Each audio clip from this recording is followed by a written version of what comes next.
बातम्यांपासून ते राजकारणापर्यंत प्रत्येक घडामोडीवर बारीक नजर ठेवणारा तुमचा हक्काचा लोकल न्यूज प्लॅटफॉर्म ठाणे दर्पण, ठाण्याचं खरं प्रतिबिंब.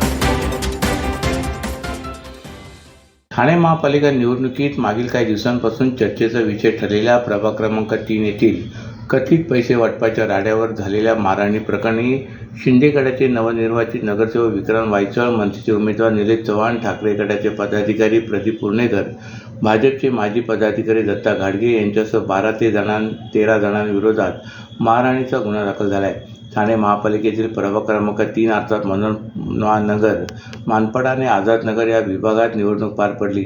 2017मध्ये या प्रभागातील 4 जागांपैकी एका जागेतून शिंदे गटाचे नगरसेवक संजय भोईर व त्यांचे बंधू भूषण भोईर हे निवडून आले होते. परंतु माजी महापौर मीनाक्षी शिंदे यांच्या समर्थकांनी स्थानिक उमेदवार हवा असे म्हणत भूषण यांच्या उमेदवारीला एक प्रकारे विरोध केला होता.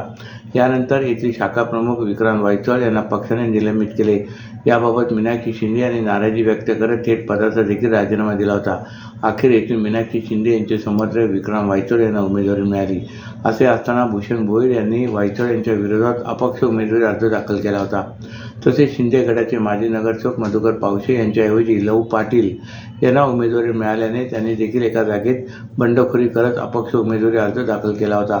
त्यामुळे प्रभाग 3 मधील 4 जागांसाठी भूषण भोईर, मधुकर पावशे, भाजपचे बंडखोर सुषमा दळवी आणि दीपमाळा मडवी यांचे अपक्षाचे पॅनल तयार झाले होते. तर ठाकरे गट आणि मनसेने देखील इथून तगडे उमेदवार दिल्याने प्रभाग क्रमांक 3च्या निवडणुकीवर सर्वांचे लक्ष होते. या प्रभागात मोठ्या प्रमाणात पैसे वाटपाचा प्रकार झाल्याचा देखील आरोप होता. मतदानाच्या दिवशी येथील अपक्ष उमेदवारांच्या प्रचारासाठी पैसे वाटप झाल्याचा आरोप करण्यात आला. भाजपचे बंडखोर अपक्ष उमेदवार दत्ता घाडगे यांनी हे पैसे भूषण भोईर यांच्यासाठी वाटत असल्याचा आरोप केला होता. पैसे वाटप करताना तरुणांना पकडल्याची माहिती शिंदे गट, ठाकरे गट, मनसेच्या पदाधिकाऱ्यांनी मिळाल्यानंतर त्यांनी त्या 2 तरुणांना बेदम मारहाण केली. दरम्यान मारहाण झालेल्या तरुणांच्या वडिलांनी कापूरवाडी पोलीस ठाण्यात धाव घेऊन या प्रकरणी तक्रार दाखल केली. या तक्रारीच्या आधारे शिंदे गटाचे नगरसेवक विक्रांत वायचळ, ठाकरे गटाचे प्रदीप पुर्णेकर, मनसेचे उमेदवार निलेश चव्हाण, अपक्ष दत्ता घाडगे यांच्यासह 12 ते 13 जणांविरुद्ध गुन्हा दाखल झाला आहे. ठाणे महापालिकेत महायुतीचे 100हून अधिक उमेदवार निवडून आल्यानंतर उपमुख्यमंत्री एकनाथ शिंदे यांनी टेंबीनाका येथील आनंद आश्रमातून माध्यमांशी संवाद साधला. ठाण्यात शिवसेनेला स्पष्ट बहुमत मिळाले. मुंबईत महायुतीला बहुमत मिळेल. राज्यभरात सर्वाधिक भागात महायुतीच्या बाजूने वातावरण आहे. महानगरात महायुतीला जागा मिळाल्याचे उपमुख्यमंत्री एकनाथ शिंदे म्हणाले. आम्ही विकासाचा अजेंडा राबवला आहे. काही जणांनी ही निवडणूक भावनेच्या मुद्द्यावर निवडणूक लढवली, परंतु मुंबईकरांनी विकासाला स्वीकारले असून विकासाला नाकारणाऱ्यांना मुंबईकरांनी नाकारले आहे. विकास हाच ब्रँड आम्ही स्वीकारला आहे. मुंबईत महायुतीचा महापौर होईल असे शिंदे म्हणाले. पंतप्रधान नरेंद्र मोदी यांनी मुंबई शहर जागतिक दर्जाचे शहर झाले पाहिजे असे ते वारंवार म्हणत होते. त्या दिशेने आमचा प्रयत्न सुरू असल्याचे शिंदे म्हणाले. महापौर पदाच्या दाव्याविषयी शिंदे यांना विचारले असता महापौर पद सत्तेऐवजी मुंबईत आम्हाला बदल घडवायचा असल्याचे ते म्हणाले. मुंबईकर पुन्हा मुंबईत आला पाहिजे यासाठी आम्हाला प्रयत्न करायचे आहेत. मुंबईत 25 वर्ष कारभार केला. त्यांच्या कारभारावर नागरिकांनी नाराजी व्यक्त केली.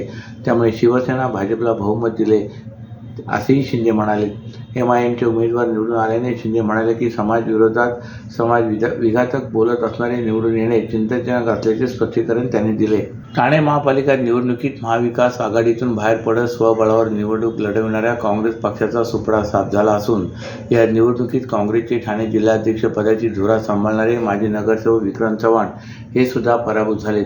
या निवडणुकीतील पराभवाची जबाबदारी स्वीकारत चव्हाण यांनी शहराध्यक्षपदाचा राजीनामा देत सक्रिय राजकारणातून निवृत्त होण्याची घोषणा केली. ठाणे महापालिका निवडणुकीत शिंदेच्या शिवसेनेचे 75, भाजपचे 28, राष्ट्रवादी शरद पवार 12, राष्ट्रवादी अजित पवार 9, MIM 5, शिवसेना उभाटा 1, अपक्ष 1 असे 121 नगरसेवक निवडून आले. या निवडणुकीत महाविकास आघाडीतून बाहेर पडत स्वबळावर निवडणूक लढविणाऱ्या काँग्रेसचे तसे महाविकास आघाडीतून निवडणूक लढविणारा मनसेचा एकही उमेदवार विजयी झालेला नाही. विशेष म्हणजे काँग्रेस पक्षाचे ठाणे जिल्हाध्यक्ष विक्रांत चव्हाण आणि मनसेचे ठाणे शहर जिल्हाध्यक्ष रवींद्र चव्हाण या दोघांचाही पराभव झाला आहे. या निमित्ताने या दोन्ही पक्षांचे यंदाच्या निवडणुकीत पानिपत झाले. महाविकास आघाडीच्या जागा वाटपामध्ये काँग्रेस पक्षाने 22 ते 25 जागा देण्याचा प्रस्ताव दिला होता. मात्र उभाटा आणि मनसेकडून केवळ 5 ते 6 जागा काँग्रेसला देण्यात येत होत्या. हा प्रस्ताव मान्य नसल्यामुळे काँग्रेसने वेगळा विचार सुरू केला. काँग्रेस पक्षाचे ठाणे जिल्हाध्यक्ष विक्रांत चव्हाण यांनी आघाडीतून बाहेर पडून स्वबळाचा नारा दिला होता. काँग्रेसने 98 ठिकाणी उमेदवार उभे केले होते. तसेच विक्रांत चव्हाण हे सुद्धा निवडणुकीच्या रिंगणात उतरले होते. या निवडणुकीत चव्हाण यांच्यासह काँग्रेसच्या सर्वच उमेदवारांचा पराभव झाला आहे. गेल्या निवडणुकीत त्यांचे 3 उमेदवार निवडून आले होते. यंदा एकही उमेदवार निवडून आला नसल्यामुळे त्यांचे पानिपत झाले आहे. याच पराभवाची जबाबदारी स्वीकारत विक्रांत चव्हाण यांनी शहराध्यक्षपदाचा राजीनामा दिलाय. सर्व नागरिकांना आवाहन करण्यात येत आहे की सध्या डासांमार्फत पसरणाऱ्या डेंग्यू या आजाराचा प्रसार रोखण्यासाठी प्रत्येकाने पुढील प्रमाणे कार्यवाही करावी. डेंग्यू आजार एडिस इजिप्ती हा डास चावल्याने होतो. या डासांची पैदास साचलेल्या किंवा साचवलेल्या स्वच्छ पाण्यामध्ये होते. 8 दिवसांपेक्षा जास्त दिवस पाणी उघडे व साचून राहिल्यास त्यात डास अंडी घालतात. अंड्यांच्या अळ्या तयार होऊन पुढे डास तयार होतात. यासाठी आपल्या घरातील पाणीसाठे उदाहरणार्थ बॅरल्स, पिंपे, टाक्या, हौद, रांजणे इत्यादी दर आठवड्याला रिकामे करून घासून पुसून कोरडे करून पुन्हा भरावे. 1 दिवस कोरडा दिवस म्हणून पाळावा. पाणी साठ्यांना घट्ट झाकणे बसवावीत किंवा जुनी साडी, चादर, धोतर यांनी बांधून झाकून ठेवावीत, म्हणजे डास त्यात जाऊन अंडी घालणार नाहीत. घराच्या गच्चीवर, आजूबाजूला, अंगणात कोठेही पाणी साचू देऊ नये. भंगार सामान उघड्यावर टाकू नये. उदाहरणार्थ टायर्स, प्लास्टिक सामान, कुंड्या, टाकाऊ वस्तू इत्यादी. अशा सामानात पावसाचे पाणी साठून त्यात डेंग्यूच्या डासांची पैदास होते. घरातील कूलर्स, फ्रीजच्या पाठीमागील ट्रे हे देखील वेळोवेळी कोरडे करावेत. लक्षात ठेवा, नुसत्या फवारणीने डास घनता कमी होत नाही, तर त्यासाठी डास पैदास ठिकाणे नष्ट करणे ही आपल्या सर्वांची जबाबदारी आहे. कोणताही ताप अंगावर न काढता जवळच्या शासकीय रुग्णालयात मोफत औषधोपचार घ्या. अशा प्रकारे नागरिकांनी सहकार्य केल्यास डेंग्यूचा प्रसार रोखणे सहज शक्य आहे. शिवसेनेसोबतच्या युतीमध्ये अवघ्या 39 जागा लढवून 28 जागांवर निर्विवाद यश मिळवत भाजपने ठाण्यात 75% इतका उत्तम स्ट्राईक रेट राखलाय. तसेच 2 राजकीय पक्षांचे अध्यक्ष पराभूत करून सभागृहात विरोधक दिसणार की नाहीत अशी परिस्थिती निर्माण केली. महाराष्ट्रभर अशी सुनामी आली की गेल्या 40 वर्षांमध्ये असे यश भाजपला मिळाले नव्हते. इतका मतटक्का वाढलाय. त्यामुळे भविष्यात भाजप मोठी भरारी घेईल असा विश्वास व्यक्त करून भाजप आमदार संजय केळकर यांनी आम्ही एकत्र लढलो, त्यामुळे एकत्र राहू, तरी अंकुश ठेवणारी एक शक्ती लागते. तेव्हा वेळ पडली तर आम्ही वेगळा विचार करू शकतो असा सूचक इशाराही आमदार केळकर यांनी दिला आहे. देशाचे पंतप्रधान नरेंद्र मोदी आणि मुख्यमंत्री देवेंद्र फडणवीस यांच्या मार्गदर्शनाखाली आमदार केळकर, निवडणूक प्रभारी आमदार निरंजन डावखरे तसेच भाजप जिल्हाध्यक्ष संदीप लेले यांच्या नेतृत्वाखाली ठाणे महापालिका सार्वत्रिक निवडणुकीत भाजपने घवघवीत यश संपादित केले. त्याबद्दल माहिती देण्यासाठी याच वर्तकनगर येथील भाजप विभागीय कार्यालयात विजयी नगरसेवकांसमवेत पत्रकार परिषद घेतली. यावेळी दोन्ही आमदारांसोबत भाजपच्या प्रदेश महामंत्री माधुरीताई नाईक तसेच सर्व नवनिर्वाचित नगरसेवक उपस्थित होते. यावेळी निवडणूक प्रभारी आमदार डावखरे म्हणाले की ठाण्यातील 17 प्रभागात 39 ठिकाणी निवडणूक लढलो. ठाण्याच्या प्रत्येक विधानसभेत कमळ फुलले. 7 जागा मुंब्र्यातील, 3 जागा राबोडी तर 1 जागा कळवा डोंगर पट्ट्यातील होत्या. 5 मंडळ अध्यक्ष, 3 माजी मंडळ अध्यक्ष अशा 8 जणांना तिकीट दिले होते. विशाल वाघ सारख्या कार्यकर्त्याच्या पत्नीला पक्षाने उमेदवारी दिली.